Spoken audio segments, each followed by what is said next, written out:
Numbers chapter 21. The king of Arad, the Canaanite, who dwelt in the south, heard that Israel was coming on the road to Athram. Then he fought against Israel and took some of them prisoners. So Israel made a vow to the Lord, and said, "If you will indeed deliver this people into my hand, then I will utterly destroy their cities." And the Lord listened to the voice of Israel and delivered up the Canaanites, and they utterly destroyed them and their cities. So the name of that place was called Hormah. Then they journeyed from Mount Hor by the way of the Red Sea, to go around the land of Edom, and the soul of the people became very discouraged on the way. And the people spoke against God and against Moses, "Why have you brought us up out of Egypt to die in the wilderness? For there is no food and no water, and our soul loathes this worthless bread." So the Lord sent fiery serpents among the people, and they bit the people, and many of the people of Israel died. Therefore the people came to Moses, and said, "We have sinned, for we have spoken against the Lord and against you. Pray to the Lord that he take away the serpents from us." So Moses prayed for the people. Then the Lord said to Moses, "Make a fiery serpent, and set it on a pole, and it shall be that everyone who is bitten, when he looks at it, shall live." So Moses made a bronze serpent, and put it on a pole, and so it was, if a serpent had bitten anyone, when he looked at the bronze serpent, he lived. Now the children of Israel moved on and camped in Oboth. And they journeyed from Oboth and camped at Abarim, in the wilderness which is east of Moab, toward the sunrise. From there they moved and camped in the valley of Zert.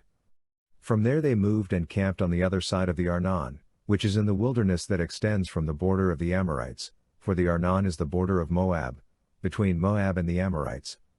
Therefore it is said in the book of the wars of the Lord, Waheb and Suphah, the brooks of the Arnon, and the slope of the brooks, that reaches to the dwelling of Ar, and lies on the border of Moab. From there they went to Beer, which is the well where the Lord said to Moses, "Gather the people together, and I will give them water." Then Israel sang this song.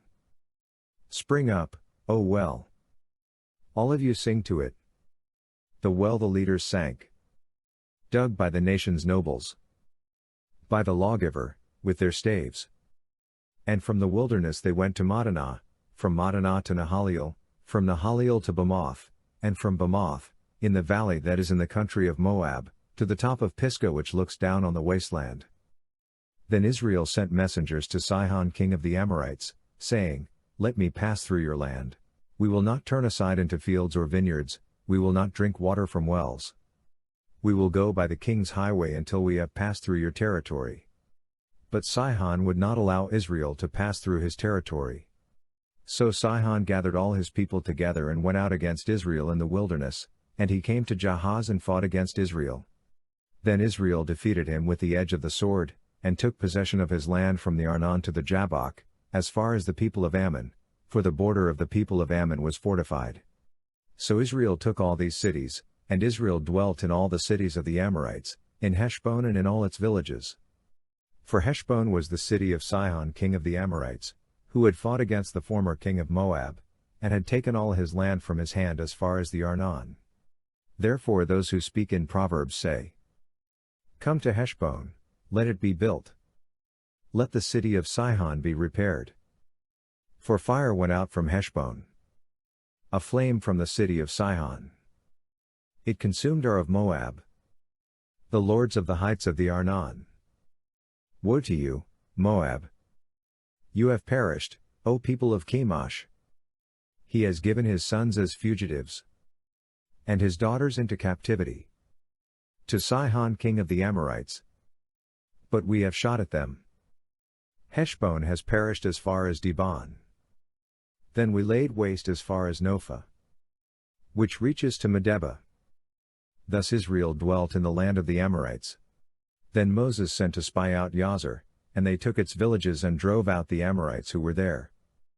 And they turned and went up by the way to Bashan. So Og king of Bashan went out against them, he and all his people, to battle at Edrei. Then the Lord said to Moses, "Do not fear him, for I have delivered him into your hand, with all his people and his land, and you shall do to him as you did to Sihon king of the Amorites, who dwelt at Heshbon." So they defeated him, his sons, and all his people, until there was no survivor left him, and they took possession of his land. Numbers chapter 22. Then the children of Israel moved, and camped in the plains of Moab on the side of the Jordan across from Jericho. Now Balak the son of Zippor saw all that Israel had done to the Amorites. And Moab was exceedingly afraid of the people because they were many, and Moab was sick with dread because of the children of Israel. So Moab said to the elders of Midian, Now this company will lick up everything around us, as an ox licks up the grass of the field. And Balak the son of Zippor was king of the Moabites at that time. Then he sent messengers to Balaam the son of Beor at Pethor, which is near the river in the land of the sons of his people, to call him, saying, Look, a people has come from Egypt. See, they cover the face of the earth, and are settling next to me. Therefore please come at once, curse this people for me, for they are too mighty for me. Perhaps I shall be able to defeat them and drive them out of the land, for I know that he whom you bless is blessed, and he whom you curse is cursed. So the elders of Moab and the elders of Midian departed with the diviner's fee in their hand, and they came to Balaam and spoke to him the words of Balak. And he said to them, Lodge here tonight, and I will bring back word to you, as the Lord speaks to me. So the princes of Moab stayed with Balaam. Then God came to Balaam and said, Who are these men with you? So Balaam said to God, Balak the son of Zippor, king of Moab, has sent to me, saying, Look, a people has come out of Egypt, and they cover the face of the earth. Come now, curse them for me, perhaps I shall be able to overpower them and drive them out.